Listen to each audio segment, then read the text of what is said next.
پر game کھیلنا سکھا رہا تھا کہ باہر بیل بجی۔ کافی دیر کے بعد دوسری بیل ہوئی تو میں نے جا کر دروازہ کھولا۔ سامنے میری ہی عمر کے ایک صاحب کھڑے تھے۔ السلام علیکم، انہوں نے نہایت ہی مہذب انداز میں سلام کیا۔ پہلے تو میرے ذہن میں خیال گزرا کہ یہ کوئی چندہ وغیرہ لینے والے ہیں۔ ان کے چہرے پر داڑھی خوب سج رہی تھی اور لباس سے وہ چندہ مانگنے والے ہرگز نہیں لگ رہے تھے۔ جی فرمائیے، میں نے پوچھا۔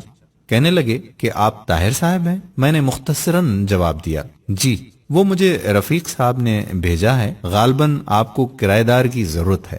ہاں، مجھے اچانک یاد آیا کہ میں نے دفتر کے ایک ساتھی کو بتایا تھا کہ میں نے اپنے گھر کا اوپر والا پورشن کرائے پر دینا ہے۔ اگر کوئی نیک اور چھوٹی سی فیملی اس کی نظر میں ہو تو بتائیں، کیونکہ دفتر کی تنخواہ سے خرچے پورے نہیں ہوتے۔ مجھے افسوس ہوا کہ میں نے اتنی دھوپ میں کافی دیر اسے باہر کھڑا رکھا۔ اسے 6 ماہ کے لیے مکان کرائے پر چاہیے تھا، کیونکہ اپنا مکان وہ گرا کر دوبارہ تعمیر کروا رہے تھے۔ میں نے 3000 کرایہ بتایا، لیکن بات 2000 پر پکی ہو گئی۔ وہ چلا گیا تو مجھے افسوس ہونے لگا کہ کرایہ کچھ کم ہے، گو کہ اوپر صرف ایک چھوٹا سا کمرہ، کچن اور باتھ روم تھا۔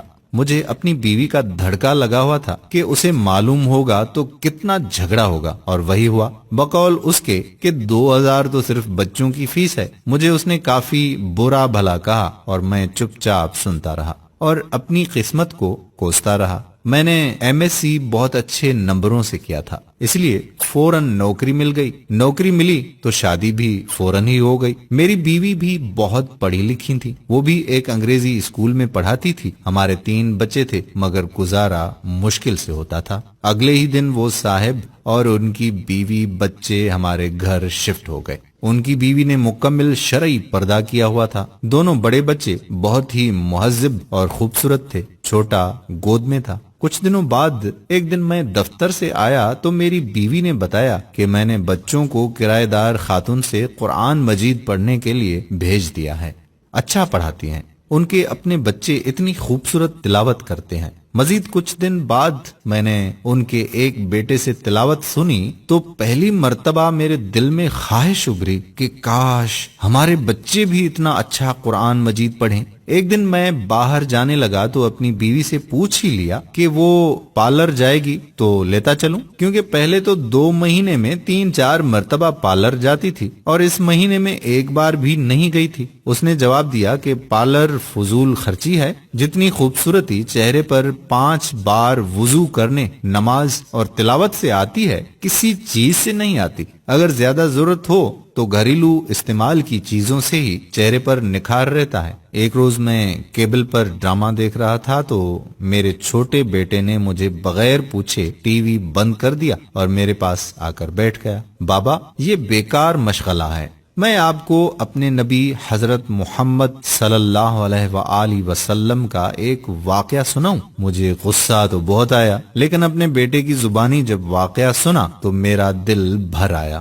میں نے اپنے بیٹے سے پوچھا کہ یہ تمہیں کس نے بتایا بیٹا؟ کہنے لگا کہ ہماری استانی محترمہ نے۔ وہ قرآن مجید پڑھانے کے بعد آپ صلی اللہ علیہ وآلہ وسلم اور صحابہ کرام کے متعلق بتاتی ہیں۔ اپنے گھر کی اور بیوی بچوں کی تیزی سے بدلتی حالت دیکھ کر میں حیران ہو رہا تھا کہ ایک روز بیوی نے کہا کہ کیبل کٹوا دیں، کوئی نہیں دیکھتا اور ویسے بھی فضول خرچی اور اوپر سے گناہ ہے۔ چند روز بعد بیوی نے شاپنگ پر جانے کو کہا تو میں بخوشی تیار ہو گیا۔ اس نے کافی دنوں بعد شاپنگ کا کہا تھا، ورنہ پہلے تو آئے دن بازار جانا رہتا تھا۔ کیا خریدنا ہے؟ میں نے پوچھا۔ کہنے لگی برقع۔